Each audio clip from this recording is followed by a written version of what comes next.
Coalitions, KK here, back with another Korra vlog, and we got a new little companion this week. It's Naga. She's a little beige, but it is Naga, as you can tell.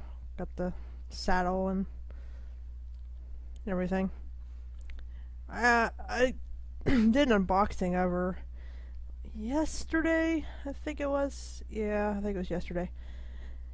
I'll leave a link down below in the description. But, yeah, let's talk about this week's episode. This week's episode was Korra Alone. Wow, what to say about this episode. The feels, man, the feels. Oh my goodness gracious. This episode, let's just start at the beginning. The beginning, you just feel so much despair and helplessness along with Korra. And when a TV show gets me to feel like that, they're doing something right. So, oh my goodness. It was nice to see Katara again, too. We haven't seen her since, oh my god, when was that? I think it was the beginning of the second season. Yeah. It was like early second season, and we haven't seen her since then, so. Wow. And I love how they ripped the title straight from Zuko Alone. It's like, could you not come up with a better name? I mean, really? Weird. And, oh boy, wow. That beginning scene with her in the bathroom, though, that was kind of funny. With that guy, like, pounding on the door with an emergency. That was funny. Also, when she came across this food merchant. Oh, that was hilarious. He had a picture of Aang in the background of his stall airbending some, I forget what they're called, but it was hilarious. Oh my goodness. But oh man, poor Korra. It's just like, you totally feel for her, and I just wanted to give her a big hug and just like tell her everything would be okay. Oh, and this has nothing to do with the episode, but there was a reveal of the final episode's name. Spoiler warning, just telling you right now. It's called Avatar Korra. Boy, they just love ripping names for the season straight out of the original show, don't they? Because the final episode name for Avatar for Avatar The Last Airbender was Avatar Aang. Guess they like making that comparison, don't they? Anyway, back to the episode. We finally get to see what Korra's been doing on her own. She lied to her parents about meeting up with her friends back in Republic City, just so she could go off and be alone. And wow, she's really affected by that fight with dear God, Zahir. I can't believe I almost forgot his name. And this whole, I don't know what it is, but this a vision of herself in the Avatar state with chains around her arm is like appearing before her eyes all the time. And apparently the spirits can see it. And we get to see a little bit of the spirit world in that tree we saw from the second season as well, where she went in there to meditate. Of course, yeah. And she lost her connection with Rava, much like in the stupid screensaver. She lost her connection with Rava, like Aang did at the end of the second season.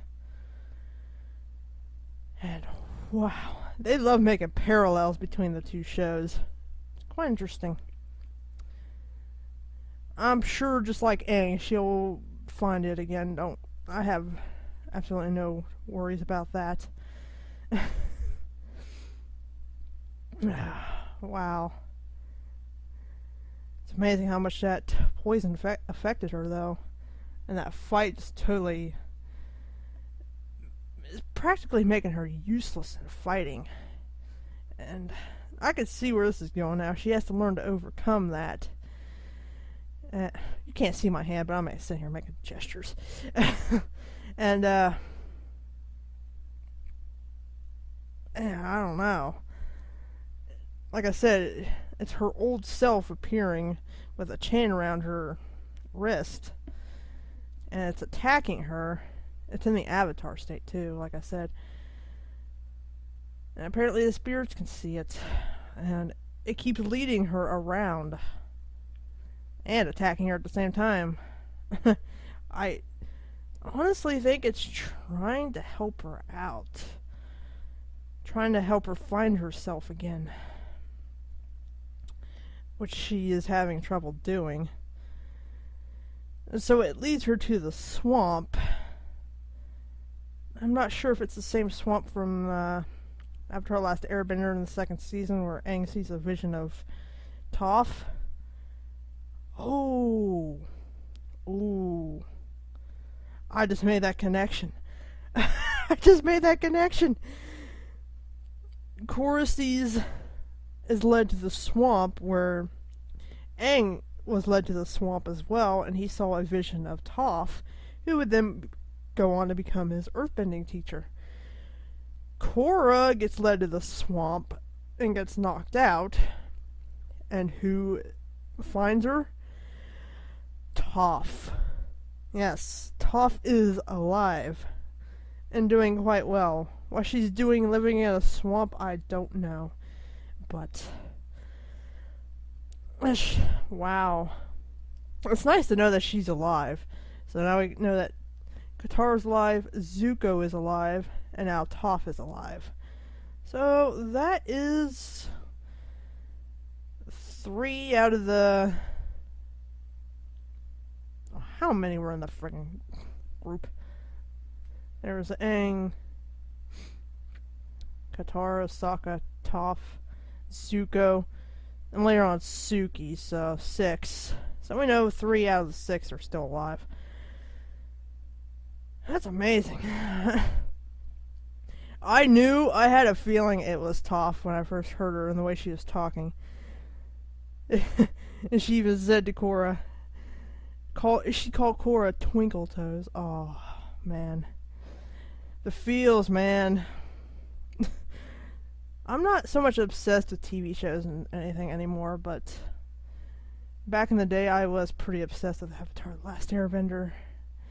And, wow. Nostalgia for the win. And I'm kind of thankful I was a teenager when I watched it. It allows me to appreciate the show more. The same with Korra.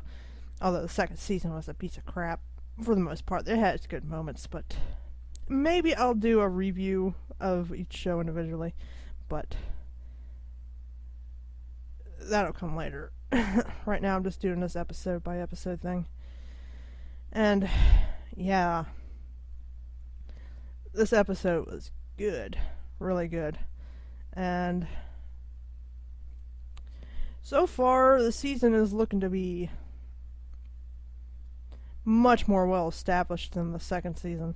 The first was okay because that was supposed to be the only season. The second season just came out of nowhere. They didn't have any direction. Season 3 was getting there. And season 4 so far seems to be the best one. And I can't really wait until we get more into it because I'm excited now. But now we have to wait till next week to see more of Toph. This sucks, Naga. I'm gonna have to wait a whole week. Aww. I know. You hate it too. And then we finally get to see more of Naga. You know, the strange thing is, when she left the South Pole, she didn't take Naga with her. That is oddly strange because Naga is supposed to be to Korra as Appa was to Aang. And Aang could barely be separated from Appa. So, or couldn't stand to be separated from Appa. So, I don't know. Does she not have a deep connection with Naga like Aang did with Appa? It sure seems that way. Kind of sad. I always like to see human-animal relationships. Not that kind, you little pervs. But, yeah. Because there's always a nice little connection there between humans and animals that it's just fascinating to see. I should say humans and other animals. Because I'm not going to get into my beliefs, but yeah. So that was pretty much the episode. Actually, what I was going to do earlier was I was going to sit here and do my reactions while I watch the episode and record it and play the sound along with it, but oh my god, I'm thankful I didn't now because my internet was being horrible. And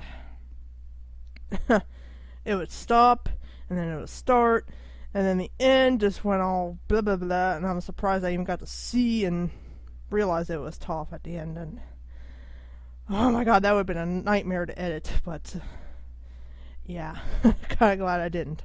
So, that's pretty much for this episode.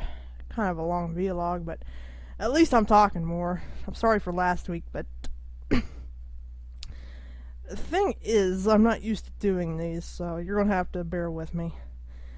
I guess as the more I get used to it, the better I'll be at it. So, I'm also hyped up on caffeine, so there we go. Anyway, say if you liked the video, be sure to leave a like, comment, subscribe for more, and I'll see you guys next week when I do another vlog or vlog. I call it vlog. I don't know why. I guess it would be vlog. And yeah, say bye to Naga. Naga says bye. And KK out.